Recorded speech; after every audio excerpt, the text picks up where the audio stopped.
Five Nights at Freddy's is a game series owned by a single developer named Scott Cawthon, a pretty chill guy who allows people to share and enjoy his creation without any unfair restrictions. However, there's a certain company that, despite having a huge and dedicated fan base, decides to shit all over them. The company I'm referring to is obviously Nintendo. So in today's video, I'm going to discuss what it would be like if Nintendo owned FNAF. So without further ado, smash subscribe and let's begin.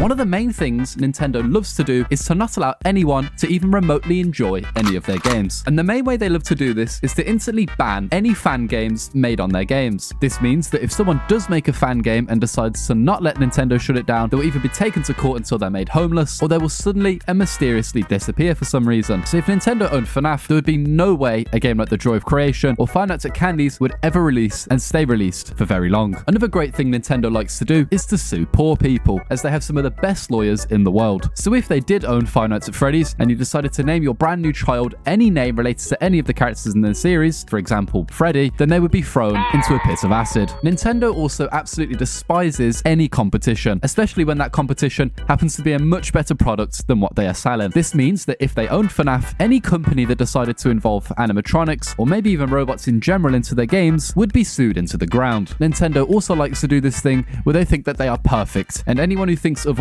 is wrong. What this means is that people who mod their games and then makes content on it will get absolutely annihilated, meaning that any Five Nights at Freddy's YouTubers who currently fancy making videos on a mod of FNAF or maybe even a fan game would be instantly murdered. Another thing that would happen if Nintendo was in charge of FNAF would be the insane amount of merchandise. Now don't get me wrong, FNAF already has a metric ton of merch, with some of it actually being pretty cool, but most of it being complete garbage. However, if Nintendo owned FNAF, I feel like there would somehow be even more merch released, and on top of that, I feel like Nintendo would actually try and release a real-life Freddy Fazbear's Pizzeria, which would be pretty cool until they start posting job openings for night shift employees. The last thing that would change if Nintendo owned FNAF is prices. At the moment, Five Nights at Freddy's games are priced pretty reasonable. In the UK, they are anywhere from around £4 to around £6, with the more AAA releases like Security Breach being around 30 Great British schmeckles. However, if Nintendo was in charge of FNAF, this would definitely not be the case, and I reckon each FNAF game would have been sold as full-price AAA releases for £70, regardless of the quality of the game. Nintendo would also probably try to sell things like the custom night in each game as a DLC, and to top it all off, they would definitely sell FNAF skins in all of their other games to try and make their little extra profit. But yeah guys, there we have it. I'm probably going to be murdered in the next 24 hours for talking smack about Nintendo, but at least now we know what it would be like if Funny Plumber Man Company owned FNAF. If you enjoyed today's video, a sub and a like would be very appreciated, but either way, enjoy the rest of your day, and I'll see you guys in the next video. Bye bye.